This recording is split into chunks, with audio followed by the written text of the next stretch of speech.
안녕하세요, 옴스입니다. 대한민국은 지금 완성차 시대, 현대차 대신 기아차가 9월을 리드합니다. 지원하시는 대한민국 모든 취준생분들을 위해서 기아차 자소서 작성법 영상 준비했습니다.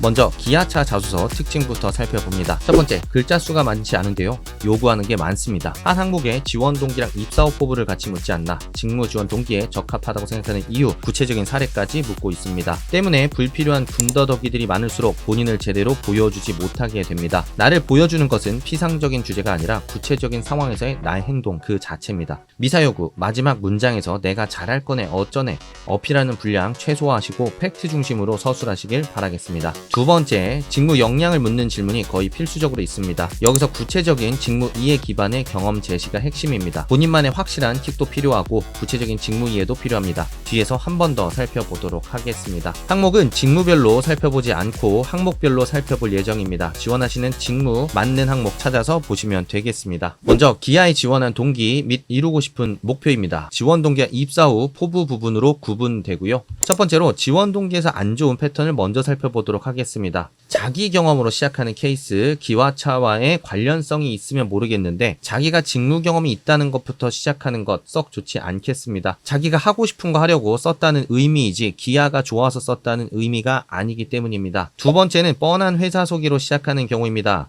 그놈의 모빌리티 혁신, EV 전동화, PBV, SDV를 통한 끝없는 혁신, 안 봐도 쓸 수 있고 3년, 5년 뒤에도 똑같은 내용으로 써도 크게 다를 바 없는 내용입니다. 입사 후 포부 측면에서도 대부분 비슷한 문제를 보이고 있습니다. 지원 직무의 역할을 언급하고 열심히 하겠다는 다짐을 피상적으로 어필하는 경우가 매우 많습니다. 영업 마케팅이면 당연히 시장을 살피고 판매를 높여야 되며 생산 품질이면 당연히 문제를 빠르게 개선해 회사 생산성, 수율 개선에 기여하는 게 당연합니다. 결국 기아는 국내 최고 글로벌 탑티어입니다. 하나라도 날카로운 관점과 디테일을 제시하지 못한다면 큰 의미가 없겠습니다. 그래서 먼저 지원 동기는 기아여야 되는 이유가 먼저인 게 좋습니다. 모빌리티 혁신을 풀어간다고 하더라도 기아가 만들어가는 모빌리티 혁신이 타사와 구체적으로 어떻게 다른지 사례를 중심으로 풀어보고 내가 바라보는 기아에 대한 주관적인 관점이 드러날수록 더욱 좋겠습니다. 결국 모든 것은 나노 디테일에서 시작됩니다. 여기에 가능하다면 직무를 선택한 이유를 쓰되 간략하게 결합해서 쓰시고 포부로 넘어가는 것을 권장드리겠습니다. 입사 후 포부에서는 회사가 직면하고 있는 구체적인 상황과 과제, 거기에 직무적으로 어떤 역할을 할 것인지를 결합해서 구체적인 목표와 계획을 제시하는 게 중요하겠습니다. 분량이 된다면 내가 잘할 수 있는 이유를 역량 키워드와 결합해서 제시해도 되겠지만 중요한 건 구체적으로 어디에 어떻게 기여할 것인지 포부에 해당하는 내용이라고 반드시 염두에 두셔야 되겠습니다. 두 번째 항목입니다. 기아의 가치와 행동 중 하나를 선택해서 본인 경험 사례를 제시하는 항목인데요. 솔직히 그냥 아무거나 써도 다 들어맞습니다. 5개의 가치, 행동에 등장하는 키워드를 보면 다음과 같습니다. 존중, 공감, 협업, 소통, 책임, 호기심, 도전, 고객 중심, 기타 등등 때문에 다른 항목에 작성하시는 주제와 소재를 전체적으로 감안해서 균형감을 맞출 수 있는 주제, 소재를 선택하신다고 보시면 좋겠습니다. 다만 균형을 맞춘다고 소재가 어설픈데 무작정 쓰지는 않으시는 것을 권장드립니다. 기아는 취준시장에서 최고 존엄인 만큼 발군의 실력을 갖추고 있는 인재를 찾는다는 점을 반드시 고려해야 되겠습니다. 옴스잡스에서는 공식 인스타그램을 별도 운영 중에 있습니다. 유튜브에서 공개되지 않은 릴스부터 깔끔하고 섬세하게 정리된 게시글들까지 꼭 놓치지 마시고 확인해 보시길 바라겠습니다.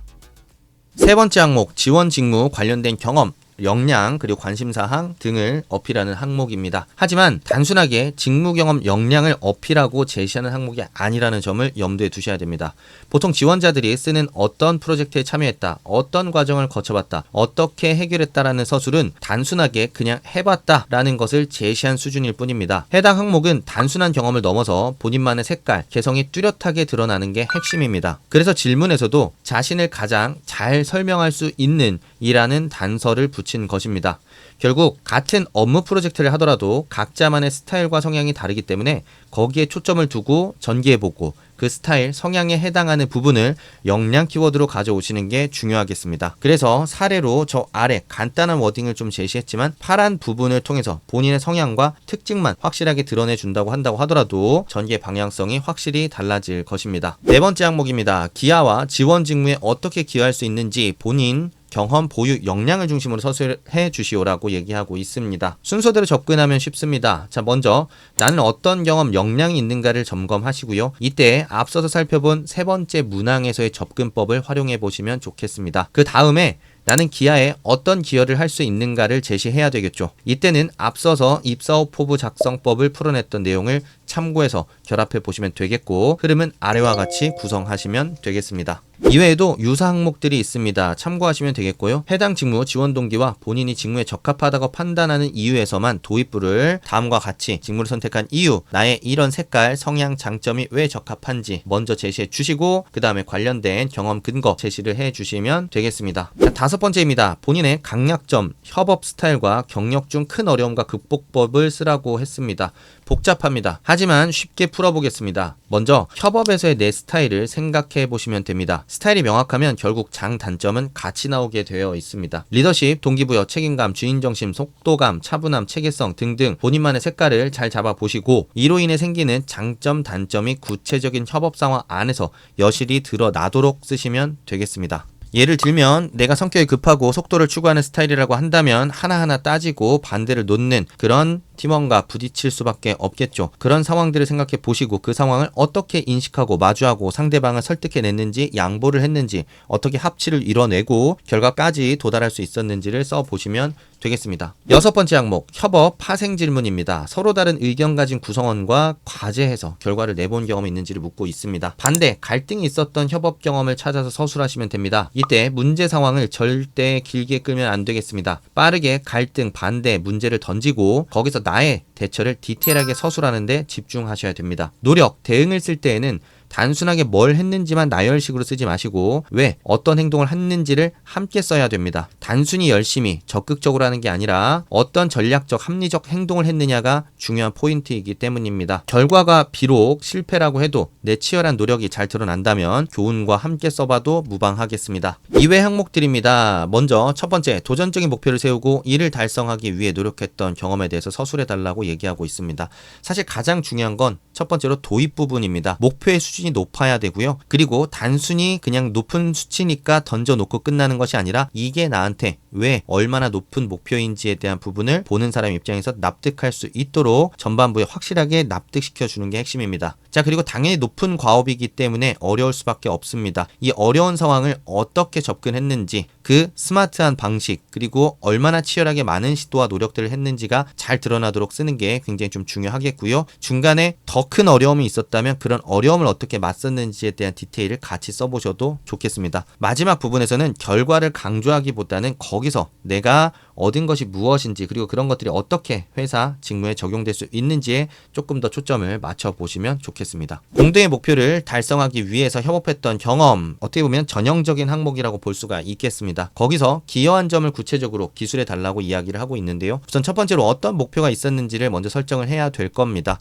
그 목표의 수준이 되도록이면 높으면 좋습니다. 여러분들이 단순한 목표를 잡게 될수록 갈등만 해소하고 끝난다든지 아니면 본인의 역할만 해내고 끝나는 경우가 너무 많은데요. 목표 수준이 높으면 좋다. 그리고 그 다음에 이 상황을 마주하는 과정에서 어떤 어려움이 있었는지 또 마찬가지로 써주시면 되겠고요.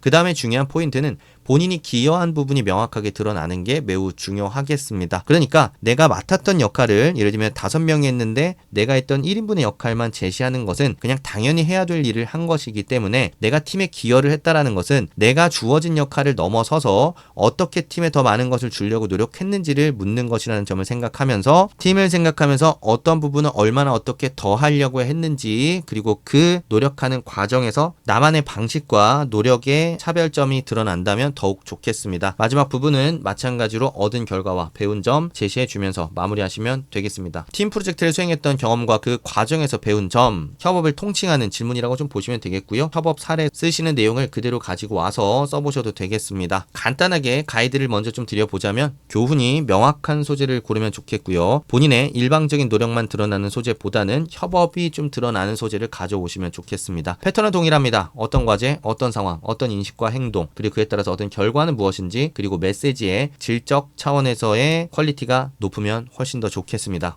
기아의 2030년 세일즈 타겟을 보겠습니다. 총 420만 대 수준까지 판매량을 늘려나간다라는 목표를 좀 제시를 하고 있고요. 먼저 첫 번째로는 HEV 같은 경우에는 2.6배 증가한 99만 대, BEV는 6.5배 증가한 126만 대 목표를 판매한다라는 계획이고요. 타스만과 PBV를 앞세워서 새로운 세그먼트로 확장을 한다라는 계획, 그리고 SDV 전환을 더욱 가속화해서 중장기적인 수익성 확보를 한다라는 계획을 발표했습니다.